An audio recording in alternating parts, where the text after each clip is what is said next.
गुड़हल का फूल एक ऐसा फूल है जो कहीं भी आसानी से पाया जा सकता है और इसी की सहायता से वशीकरण किया जा सकता है।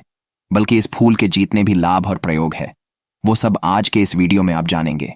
गुड़हल का फूल ध्यान से देख लीजिए। आज तक इसे आप बेकार समझते होगा, लेकिन आज आप जानेंगे कि ये फूल कोई मामूली फूल नहीं है। सम्मोहन करने के लिए तो रामबाण है ही, बल्कि धन खींचने की तो ये फूल चुंबक है। मानसिक रोग जितने भी प्रकार के हो, हर रोग को ठीक करने की ताकत इस फूल में है। चिंता मत करिए, इसके सारे फायदे एक एक करके आज हम आपको बताने वाले हैं। मूलधारा चक्र को खोलने की ये चाबी तंत्र में माना जाता है। मूलाधार चक्र व्यक्ति को धन खींचने की और सम्मोहन की शक्ति प्रदान करता है। इसीलिए इस वीडियो को मिस मत करिएगा और इसमें बताई सारी बातों को पहले समझिएगा और फिर गुनिएगा। इसमें सारी बातें समझना बेहद आवश्यक है, तभी आप समझ पाएंगे कि कैसे ये फूल ग्रहों को और मूलाधार चक्र को जोड़ देता है। तो आइए शुरू करते हैं। नमस्कार दोस्तों, आपका हमारे चैनल स्पिरिचुअल ट्री में हार्दिक अभिनंदन है। दोस्तों, आज के इस वीडियो में हम बात करेंगे गुड़हल के फूल के बारे में। जी हाँ दोस्तों, यह एक ऐसा फूल है जो भगवान श्री गणेश को अति प्रिय है और ज्यादातर भक्त जितने भी होते हैं वह गुड़हल का फूल इसीलिए चढ़ाते हैं। भगवान गणपति को खास करके यह इसीलिए चढ़ाया जाता है जिससे उनका जो कार्य है, जिस भी कार्य में उनके बाधाएं आ रही है, रुकावट हो रही हैं, उनमें से सारी बाधाएं दूर हो जाए। गुड़हल के काफी सारे तंत्र प्रयोग भी होते हैं, मंत्र प्रयोग भी होते हैं। मंत्र साधनाओं में इसका इस्तेमाल किया जाता है और खासकर की कार्य सिद्धि के लिए विशेष रूप से किया जाता है। तंत्र में तो इसका इस्तेमाल इस रूप से किया जाता है कि अगर किसी व्यक्ति का मणिपुर चक्र बिल्कुल कमजोर हो, यानी कि किसी व्यक्ति को अगर बहुत ज्यादा डर लगता हो, कॉन्फिडेंस की उसमें बहुत ज्यादा कमी हो, तो भी गुड़हल का इस्तेमाल किया जाता है। इस वीडियो में बहुत सारी चीजों के बारे में हम आपको बताएंगे, जैसे कि कार्य सिद्धि के लिए, मनोकामना पूर्ति के लिए और धन आकर्षण तक के लिए भी गुड़हल का इस्तेमाल काफी ज्यादा किया जाता है। क्योंकि भगवान श्री गणेश शुभ और लाभ के देवता है, भगवान है जिनके चरणों में स्वयं रिद्धि और सिद्धि लौटती है। इसीलिए अगर आपका कोई व्यापार है, आपका व्यापार नहीं चल रहा है, अगर आप कहीं पर नौकरी करते हैं, नौकरी में कहीं ना कहीं बाधाएं उत्पन्न होती है, प्रमोशन नहीं मिल पाता है, या खासकर कि आपको नौकरी की प्राप्ति नहीं हो पा रही है, तो ये विशेष रूप से यह वीडियो आपके लिए ही है। इसको बिल्कुल ध्यान से देखें, क्योंकि इसमें काफी सारे मंत्र प्रयोग हम आपको बताने वाले हैं। सबसे पहले वीडियो को लाइक करके कमेंट बॉक्स में ओम नमः शिवाय, हर हर महादेव अवश्य ही लिख दें, जिससे भगवान शिव की कृपा आप पर हमेशा बनी रहे। और अगर अभी तक आपने हमारे चैनल को सब्सक्राइब नहीं किया है तो तुरंत चैनल को सब्सक्राइब भी करके रखें, जिससे इसी प्रकार की खास जानकारी वाले वीडियो आपको हमेशा मिलते रहा करें। तो दोस्तों, जैसा कि आप जानते हैं कि गुड़हल का फूल तो भगवान श्री गणेश को अति प्रिय होता है, लेकिन आपको बता दें कि भगवान श्री गणेश माता लक्ष्मी को अति प्रिय होते हैं। माता लक्ष्मी के पुत्र के रूप में भी भगवान श्री गणेश को देखा जाता है और ये भी कहा जाता है कि अगर किसी व्यक्ति को भगवान विष्णु की माता लक्ष्मी की कृपा प्राप्त करनी हो और साथ में शिवाजी भगवान की माता पार्वती की कृपा भी पानी हो, तो केवल भगवान श्री गणेश को प्रसन्न कर लो। बल्कि भगवान श्री गणेश को प्रसन्न करने मात्र से ही राहु केतु चंद्र ग्रह तक भी बिल्कुल ठीक हो जाते हैं। और जैसा कि हमने आपको बताया भी था पिछले काफी वीडियो में कि राहु केतु अगर किसी व्यक्ति का खराब हो जाए तो उसे व्यक्ति के मन में बहुत ही ज्यादा बुरे बुरे ख्याल विचार आने लग जाते हैं। यानी कि ऐसे विचारों की उसके मन में श्रृंखला होती है कि वो बहुत ज्यादा चिंता करता है, हर एक चीज से डरता रहता है। और राहु केतु का सीधा संपर्क चंद्र ग्रह से होता है, यानी कि राहु केतु अगर किसी व्यक्ति का खराब हो तो चंद्र खराब होना भी उसका बिल्कुल निश्चित है। क्योंकि राहु केतु जो होता है वह किसी भी व्यक्ति को नशे की लत में डाल देता है। और जिन व्यक्तियों का राहु केतु खराब होता है तो ऐसे लोग बहुत ज्यादा अधिक नशा कर सकते हैं। एक आक्रामक सी उनकी प्रवृत्ति होती है और इससे उनका चंद्र ग्रह भी खराब हो जाता है। लेकिन अगर भगवान श्री गणेश की कृपा पा ली जाए तो इतने सारे लाभ उठाए जा सकते हैं। राहु केतु को ठीक किया जा सकता है, चंद्र ग्रह को ठीक किया जा सकता है। और राहु केतु ऐसा नहीं है कि केवल बुरे प्रभाव ही देते हैं, जिस व्यक्ति पर अच्छे प्रभाव देते हैं ऐसा व्यक्ति कभी भी अपने जीवन में गरीब नहीं होता है। यानी कि अगर उसको सब कुछ छीन भी लिया जाए तो दोबारा से सारी चीजों को प्राप्त करने की पूरी शक्ति वे अपने अंदर समेटे हुए होता है। और राहु केतु अगर किसी व्यक्ति का अच्छा हो, और ऐसे व्यक्ति का, क्योंकि अगर राहु अच्छा होता है तो चंद्र ग्रह भी बलवान उस व्यक्ति का हो जाता है और उसमें कहीं ना कहीं आसुरी शक्तियां अपने आप ही आने लग जाती हैं। यानी कि ऐसे लोग बिल्कुल कठोर जैसे हो जाते हैं। जैसे कि आपने काफी लोग देखे भी होंगे कि काफी ज्यादा बड़ा करते हैं, लेकिन फिर भी उनके दिल पर कोई असर नहीं पड़ता है, उनकी प्रसन्नता पे कोई असर नहीं पड़ता है और खूब ज्यादा धन कमाते ही चले जाते हैं। तो यह भी केवल राहु केतु के प्रभाव के कारण ही जीवन में होता है। राहु केतु जिस व्यक्ति का अच्छा हो, ऐसे व्यक्ति गरीब हो ही नहीं सकता है, बल्कि बहुत ज्यादा अधिक धनवान वो निश्चित ही मिलता है। तो इन सारी चीजों को प्राप्त करने के लिए अपने जीवन में अच्छा करने के लिए विशेष रूप से भगवान श्री गणेश की कृपा पाना बेहद खास है और बहुत ज्यादा जरूरी है।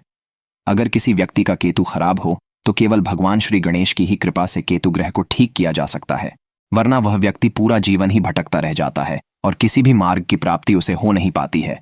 बल्कि तंत्र में तो मार्ग के देवता को भी भगवान श्री गणेश के रूप में ही देखा जाता है और मूलाधार चक्र यानी कि जो इंसान की जड़ कही जाती है उसमें भी भगवान श्री गणेश का वास होता है। अगर किसी व्यक्ति का मूलाधार चक्र यानी कि भगवान श्री गणेश का जो स्थान है वह बिगड़ जाए तो ऐसा व्यक्ति पूरा जीवन अपना डर के साथ व्यतीत करता है। छोटी छोटी चीजों से डरता है, हवा से डर जाता है, खुद को देखने से डर जाता है और खास करके जितने भी लोग होते हैं जिनको मानसिक परेशानी किसी न किसी प्रकार की होती है या जिन पर तंत्र क्रियाएं आसानी से हो जाती हैं, टोटके आसानी से हो जाते हैं, दूसरे लोगों का प्रभाव उन पर आसानी से पड़ जाता है। जैसे कि अगर कोई व्यक्ति बड़ा होता है तो उन्हें देखकर भी उनके मन में डर, चिंता, घबराहट उत्पन्न होने लग जाती है। ये भी इसीलिए होता है क्योंकि उन लोगों का मूलाधार चक्र कमजोर हो जाता है। तो दोस्तों, सबसे पहली चीज तो यह है कि गुड़हल के फूल का अगर रोज शाम के समय रस निकालकर आजा चक्र पर और नाभि केंद्र पर लगाया जाए और खास करके ज्ञान मुद्रा में बैठकर ओम गण गणपतये नमः मंत्र का जप किया जाए तो इससे मूलाधार चक्र बलवान हो जाता है और उस व्यक्ति के जीवन में सम्मोहन, आकर्षण, वशीकरण काफी गुना बढ़ाने लग जाता है। बल्कि धन की प्राप्ति उसे निश्चित होने लग जाती है क्योंकि इस छोटे से प्रयोग से ही उसका राहु केतु बलवान हो जाता है, उसका चंद्र ग्रह बलवान हो जाता है, भगवान श्री गणेश की कृपा उसे प्राप्त होने लग जाती है। बल्कि यह भी नियम आप निश्चित बना लेने की एक अपने घर में गुड़हल का पेड़ अवश्य ही लगा लें। गुड़हल के फूल उसमें आते रहते हैं, एक दो फूल उसमें निश्चित ही रोज उगते हैं और उन फूलों को तोड़कर केवल भगवान श्री गणेश को चढ़ाकर उनका सेवन करना शुरू करें।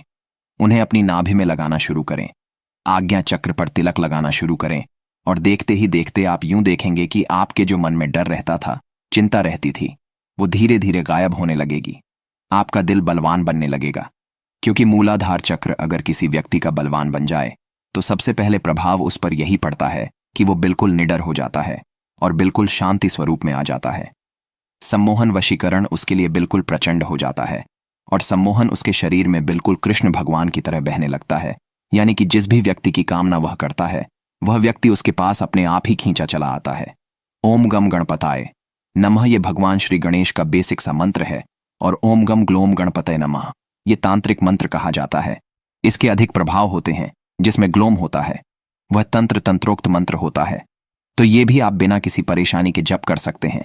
बल्कि अगर आपके पास सफेद हकीक की माला है या फिर कमल गट्टे की माला है तो इन दोनों माला से इस मंत्र का जप किया जा सकता है। रुद्राक्ष की माला का इस्तेमाल इसमें आपको नहीं करना है और काले हकीक की माला का इस्तेमाल भी आपको नहीं करना है। गुड़हल के फूल से सम्मोहन के प्रयोग भी किया जाते हैं। अगर पत्थर पर पिसते हुए किसी व्यक्ति का ध्यान किया जाए जिसे आप अपने जीवन में आकर्षित करना चाहते हैं, सम्मोहित करना चाहते हैं और यूं चाहते हैं कि सामने वाला व्यक्ति आपसे बिल्कुल धोखा ना करें, आपसे बंधा रहे, आपके प्रेम में रहे, हमेशा आपसे प्रेम करें और आपसे बिल्कुल भी नफरत ना करें, तो आपको केवल इतना करना है कि आपकी जितनी उम्र है उतने ही गुड़हल के फूल या फिर आपके पार्टनर की जितनी उम्र है उतने फूल भी लिए जा सकते हैं और उन्हें पत्थर पर पिसते हुए गंगाजल का इस्तेमाल करते हुए उस व्यक्ति का ध्यान करें जिसको आप अपने जीवन में बांधना चाहते हैं, खुद से बांधना चाहते हैं, प्रेम में बांधना चाहते हैं। उस व्यक्ति का ध्यान करते हुए ओम गम ग्लोम गणपतये नमः इस मंत्र का मन ही मन जप करते रहे और उस व्यक्ति का ध्यान बनाए रखें और रोजाना इस तिलक को खुद भी लगाए। और अगर उस व्यक्ति को तिलक लगा सकते हैं तो अपने अनामिका उंगली से उस व्यक्ति को तिलक लगाना शुरू करें क्योंकि बहुत सारी महिलाओं की यह परेशानी होती है कि उनका पति उनसे बिल्कुल भी प्यार नहीं करता है, शादी करने के बावजूद भी दूसरी लड़कियों से संपर्क रखता है। तो उसे अपने वश में करने के लिए केवल आपको इतना करना है, ये जो प्रयोग हमने आपको बताया है इसी के माध्यम से उस तिलक को अपने हाथ से अनामिका उंगली से उस व्यक्ति को लगाना शुरू करें और आप खुद देखेंगे कि उसके मन में किस प्रकार से प्रेम फुटाने लगेगा और आपके प्रति सम्मान, सम्मोहन उसके मन में काफी ज्यादा बढ़ जाएगा। यह प्रयोग किसी भी व्यक्ति को आकर्षण और सम्मोहन में बांधने के लिए किया जा सकता है। धन आकर्षण, नौकरी प्राप्ति के लिए भी, नौकरी में प्रमोशन प्राप्ति के लिए भी नाभि में अगर गुड़हल के फूल का रस लगाया जाए, रोजाना नहा धोकर लगाया जाए तो इससे नौकरी में प्रमोशन की प्राप्ति होती है, तरक्की मिलती है और नौकरी में सफलताएं मिलती चली जाती हैं। बल्कि अगर आप नौकरी की तैयारी कर रहे हैं तो विशेष रूप से इस प्रयोग को निश्चित ही किया करें क्योंकि इससे बुद्धि भी बलवान होती है। भगवान श्री गणेश को बुद्धि का देवता भी कहा जाता है और इसी के साथ जिस टेबल पर, जिस कुर्सी पर बैठकर आप कार्य करते हैं व्यापार करते हैं, नौकरी करते हैं या पढ़ाई करते हैं, वहां पर एक सफेद गणपति मूर्ति अवश्य ही रखा करें। रोजाना काम शुरू करने से पहले, पढ़ाई शुरू करने से पहले भगवान श्री गणेश को नमस्कार करके उनके चरण अवश्य ही छुआ करें और ओम गम ग्लोम गणपतये नमः मंत्र को बोलकर अपना कार्य शुरू किया करें। इससे सारी बाधाएं तुरंत हट जाती हैं और काफी लाभ की प्राप्ति होती है। ऐसी व्यक्ति के अंदर शांति अपने आप ही बनने लग जाती है, वह सुख में बहाने लग जाता है। जैसा कि वीडियो की शुरुआत में हमने आपको बताया है कि शिवा परिवार, विष्णु परिवार, अगर दोनों की ही कृपा प्राप्त करनी है तो केवल भगवान श्री गणेश के माध्यम से सभी की कृपा पाई जा सकती है। सारे राहु केतु ग्रह की कृपा पाई जा सकती है, चंद्र ग्रह की कृपा पाई जा सकती है, जो अचानक से किसी व्यक्ति के जीवन में धन प्राप्ति के योग बनाते हैं। तो ये सारी चीज हमने आपको बता दी है। इस वीडियो को शेयर भी अवश्य करें दूसरे लोगों के साथ, जिससे सभी लोग इस जानकारी का लाभ उठा सकें और अपने जीवन में आगे बढ़ सके। और किस बारे में आप जानकारी चाहते हैं, ये आप कमेंट बॉक्स में लिख सकते हैं। आने वाले वीडियो में उन सारी चीजों के बारे में निश्चित बताया जाएगा। तो दोस्तों, आज के लिए केवल इतना ही, अगली वीडियो में मिलते हैं। ओम नमः शिवाय, हर हर महादेव।